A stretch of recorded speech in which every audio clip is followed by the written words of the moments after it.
لله رب العالمين وصلى اللهم وسلم وبارك على سيدنا محمد وعلى آله وأصحابه أجمعين. Chers sœurs, chers frères, salam alaikum wa rahmatullahi wa barakatuh. Aujourd'hui, on va enchaîner sur Al-Qur'an Al-Karim et comment faire pour le lire d'une manière optimale et lui faire produire le maximum de sainteté, de lumière, Inch'Allah subhanahu wa ta'ala. Parce que on ne peut parler de jeûne, de Ramadan, du mois du Ramadan, sans le corréler avec le Coran. Ce sont deux éléments inséparables. Le jeûne, c'est le cadre qui va nous prédisposer à une lecture optimale du livre d'Allah subhanahu wa ta'ala, qui va nous offrir la meilleure disposition intérieure pour nous ouvrir au trésor de la Sainte Écriture coranique. D'où le fait que à chaque fois que le jeûne est cité, il est cité corrélativement au Coran. Allah subhanahu wa ta'ala nous dit dans le Coran, donc je vais commencer par déconstruire une ou deux idées reçues et qui ont atteint un niveau de prestige qui les fait admettre par une majorité de musulmans, même auprès d'une certaine élite musulmane. Première idée, c'est le fait que le Coran soit révélé au prophète pendant Ramadan, pendant le mois du Ramadan. Et comment peut-on concilier cette idée, ce manifeste coranique, si vous voulez, c'est le Coran qui le dit, c'est nous qui avons fait révéler ce Coran pendant la nuit du destin, de la valeur, de l'étroitesse, tout ça, ce sont des possibilités pour rendre compte du vocable qadr. Qadr, ça peut dire la valeur. Fulan ali qadr, il a une valeur. Ça peut vouloir dire aussi la mesure, la nuit de la mesure. Ça peut vouloir dire aussi l'étroitesse. وَمَنْ قُدِرَ عَلَيْهِ فَلْيُنْفِقْ بِالْمَعْرُوفِ. Donc c'est lui qu'on a mis dans l'étroitesse, qu'il dépense, donc les dépenses familiales, qu'il fasse des dépenses à mesure de l'étroitesse de ses ressources. Voilà. Et tous ces rendus sont possibles. Parce que qadr, on prend la première acception, la valeur, donc c'est connu, le qadr, ma qadarullah haqqa qadrihi, ils n'ont pas estimé Dieu à sa juste valeur, parlant des infidèles. Voilà, donc côté valeur. Dans le sens, je disais tout à l'heure, de la mesure, kulla shay'in qaddarnahu taqdira, kulla shay'in anzalnahu biqadar. Allah subhanahu wa ta'ala, il a fait descendre toute chose avec mesure. La création, elle est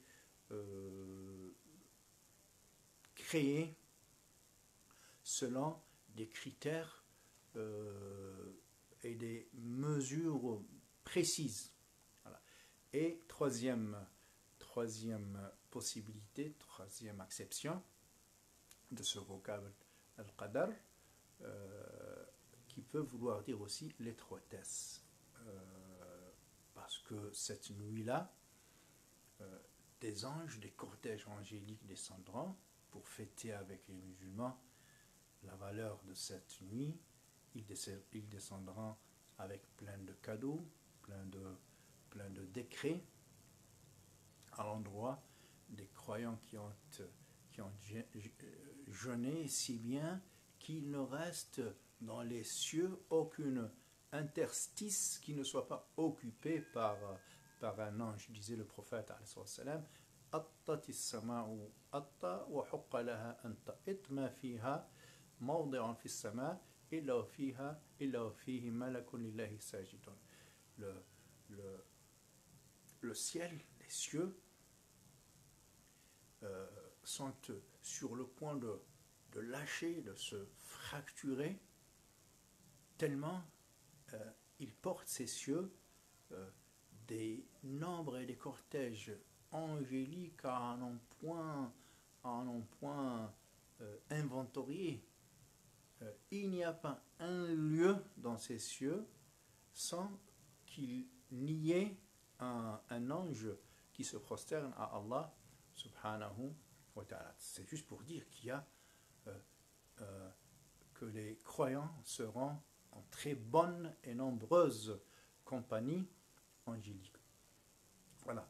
Inna anzalnahu fi laylatil qadr. Et Allah, il parle du Coran, de la révélation du Coran. Et on a l'impression qu'il s'agit de l'entièreté du Coran. La même impression là lorsqu'on lit le premier verset de la sourate Ad-Dukhan, la fumée, Hamim wal Kitab al-Mubin, par le livre évident. Nous l'avons révélé pendant une nuit bénie, inna anzalnahu fi laylatin mubarakatin inna kunna mundirin, afin d'avertir. Fiha yufraqu kullu amrin hakimin amran min indina. Pendant cette nuit seront distribués toutes sortes de décrets, d'instructions pleines de sagesse, porteuses de sagesse, et tout ce qui vient d'Allah subhanahu wa ta'ala est sagesse. Dans la sourate Al-Qadr, on a vu que décret, il était dénué d'un qualificatif ou d'une épithète. Là, on lui colle un adjectif, Hakim, Amr, décret oui, comme Al-Qadr, mais en plus, Hakim. Voilà. Et lorsqu'on sait que les décrets qui viennent d'Allah subhanahu wa ta'ala dépassent l'entendement, en fait. Allah subhanahu wa ta'ala, pour nous donner un ordre d'idée dans le Coran, il nous dit وَلَوْ أَنَّ مَا فِي الْأَرْضِ مِنْ شَجَرَةٍ أَقْلَامٌ وَالْبَحْرُ يَمُدُّهُ مِنْ بَعْدِهِ سَبْعَةُ أَبْحُرٍ مَا نَفِدَتْ كَلِمَاتُ اللَّهِ. Et si cette terre, avec tout ce qu'elle contient comme forêt, comme arbre, on en fait des crayons, des stylos, et que la mer, donc les océans qui constituent les 4/5 de la terre, on les multiplie par 7 pour en faire de l'encre, et bien, toutes ces plumes et tout ce giga encrier constitué de plusieurs océans, n'est-ce pas? Donc, les quantités d'encre à l'égal des océans de la terre multipliées par 7 pour rendre compte des décrets qui viennent d'Allah subhanahu wa ta'ala, on ne peut pas le faire. On est pris on baigne dans des réseaux de décrets pour nous soutenir, pour soutenir la mécanique céleste, pour nous soutenir, ma circulation de sang, ma circulation, les opérations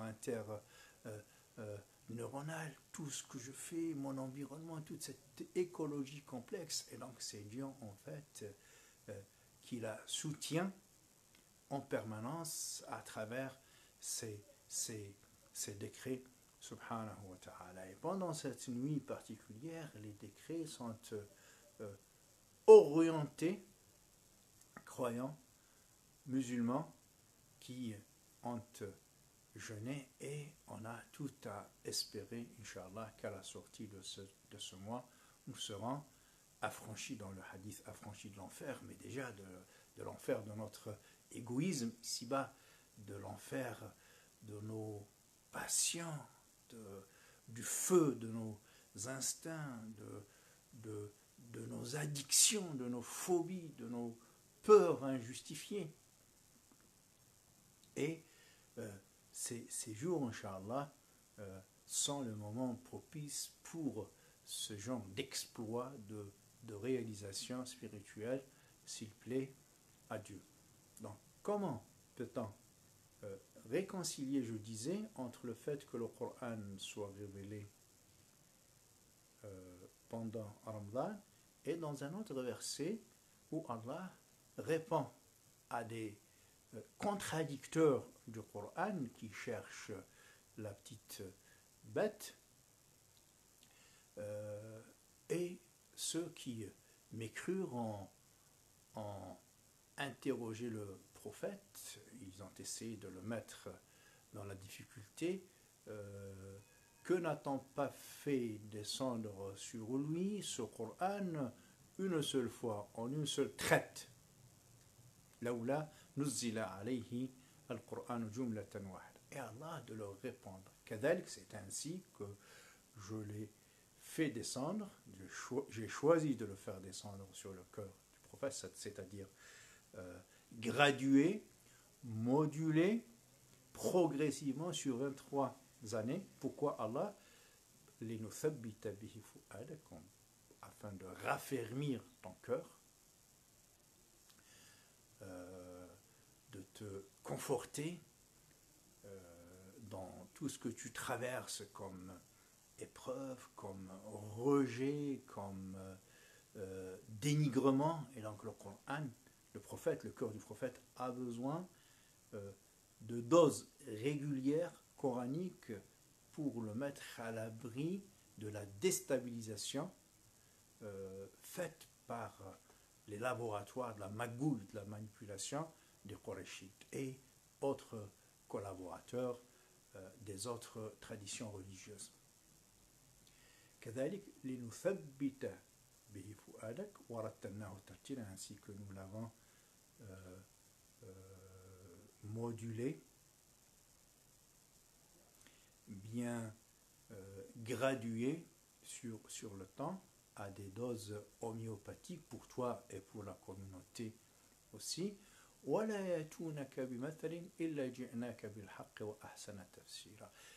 ils ne te soumettront une équivoque, une embûche, un piège, sans que nous leur opposions,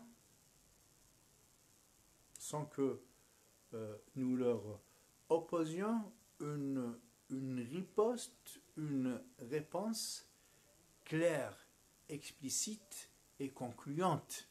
Voilà. Donc c'est fait aussi cette manière de révéler le Coran progressivement pour être à l'affût des projections sataniques, des pièges, des contradictions, pour apporter le contre-discours et pour justement s'enchevêtrer, s'entrelacer avec la réalité. Le Coran est fait justement pour se mêler à la réalité, à apporter à chaque questionnement, à chaque lieu sombre, opaque, une réponse qui le rend claire, explicite et évident. Voilà pour aujourd'hui. Inch'Allah, demain, on parlera de l'affaire de Nasr, de l'abrogation, de la thèse abrogationniste dans le Coran. Et on essaie de la pondérer un peu, l'examiner pour voir si elle tient à l'examen théologique ou ce n'est qu'une rumeur religieuse qui a trouvé écho dans la conscience musulmane jusqu'à ce que des élites musulmanes s'en emparent et en fassent sienne. Donc demain, Inch'Allah, on va examiner cette idée d'abrogation. Je vous laisse vous préparer, lire un peu. Je vous donne un tuyau pour essayer de vous préparer pour demain, Inch'Allah. Essayez de lire le verset 106 de la sourate Al-Baqarah. Et nous n'abrogeons ayah, parce qu'il s'agit de versets ou de signes. Alors, je vous laisse, parce que dans la traduction, vous allez trouver verset, ce qui est pour un francophone déroutant et troublant pour l'arabophone. C'est dit ayah, elle s'ouvre sur les deux possibilités, ou bien aya, donc signe scripturaire, donc verset, ou signe créaturel. Voilà. Donc pour l'arabophone, il y a toujours ces deux possibilités. Mais lorsque on rend compte de aya par le mot verset, donc on verse le francophone dans un seul moule univoque et il ne peut pas appliquer son intelligence sur le texte pour voir autrement que ce que a voulu le traducteur qu'il voit. Et nous n'abrogeons de signes, je préfère ça, hein, ou nous le ferons tomber dans l'oubli sans que nous apportions une nouvelle ayah semblable ou meilleure. Voilà, c'est une traduction ad hoc. Je vous laisse lire une traduction bien faite. D'ici à demain, je vous souhaite bonne journée ramadanesque et bonne veillée spirituelle. Et نسأل الله سبحانه وتعالى أن يوفقنا لما يحبه ويرضاه. سبحان ربك رب العزة عما يصفون والسلام على المرسلين والحمد لله رب العالمين.